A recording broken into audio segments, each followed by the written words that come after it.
ஏதோ கிருபையில வாழ்க்கை ஓடுது, உங்க இரக்கத்தையே உள்ளோ நாடுது. ஏதோ கிருபையில வாழ்க்கை ஓடுது, உங்க இரக்கத்தையே உள்ளோ நாடுது. நெசமா உங்களை தானே நம்பி வாழுறேன், மாறாத கிருபையத்தான் நம்பி ஓடுறேன். நெசமா உங்களை தானே நம்பி வாழுறேன், மாறாத கிருபையத்தான் நம்பி ஓடுற. ஏதோ கிருபையில வாழ்க்கை ஓடுது, உங்க இரக்கத்தையே உன்னோ நாடுது. உங்க இரக்கத்தையே உன்னோ நாடுது. Price Lord. கர்த்தர் நல்லவர், ஆண்டவரும் அருமை இரட்சகருமாகிய இயேசு கிறிஸ்துவின் நல்ல நாமத்தினாலே யாவருக்கும் எனது அன்பின் நல்வாழ்த்துக்களை தெரிவித்துக் கொள்கிறேன். நீங்க நல்லா இருப்பீங்க. இணைந்து ஒரு வார்த்தையை வாசிக்கலாம்.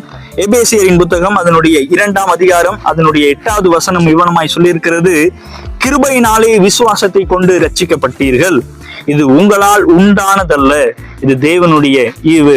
ஆம் தேவ பிள்ளைகளே, இந்நாட்களில நாம் வாழ்கிறோம், அநேக காரியங்களை செய்கிறோம். இந்த எல்லாமே எப்படி கிடைச்சிச்சு அப்படின்னா தேவனுடைய கிருபை நிமித்தமாய் நமக்கு கிடைத்திருக்கிறது. தேவ வார்த்தை சொல்லி இருக்கிறது, இது உங்களால் உண்டானதல்ல, தேவனுடைய ஈவு. ஆம் தேவ ஜனமே, நாட்களிலே நாம் செய்கிற எல்லா காரியத்திலும் ஆண்டவருடைய கிருபை நம்மோடு கூட இருந்து நம்மை எல்லா திசையிலும் எல்லா நேரங்களிலும் வழி நடத்தி கொண்டு வந்து கொண்டிருக்கிறது அல்லவா. இந்த கிருபையை கொண்டாடும் வண்ணமாய், இந்த கிருபைக்கு நன்றி சொல்லும் வண்ணமாய் நம்மளுடைய வாழ்க்கையிலே ஆண்டவருடைய கிருபையை எண்ணி பார்த்து நன்றி உள்ள இருதயத்தோடு கூட ஒவ்வொரு காரியங்களையும் நாம் செய்ய வேண்டியது நம்மளுடைய கடமையா இருக்கிறது. கிருபையினாலே விசுவாசத்தை கொண்டு ரட்சிக்கப்பட்டீர்கள், இது உங்களால் உண்டானதல்ல, தேவனுடைய ஈவி நிமித்தமாய் நம்மளுடைய வாழ்க்கை கிடைத்திருக்கிறது. இந்த வாழ்க்கையை நம்ம கிறிஸ்துவுக்காய் வாழ்ந்து இரட்சகரை நம்ம கொண்டாடுவோம்.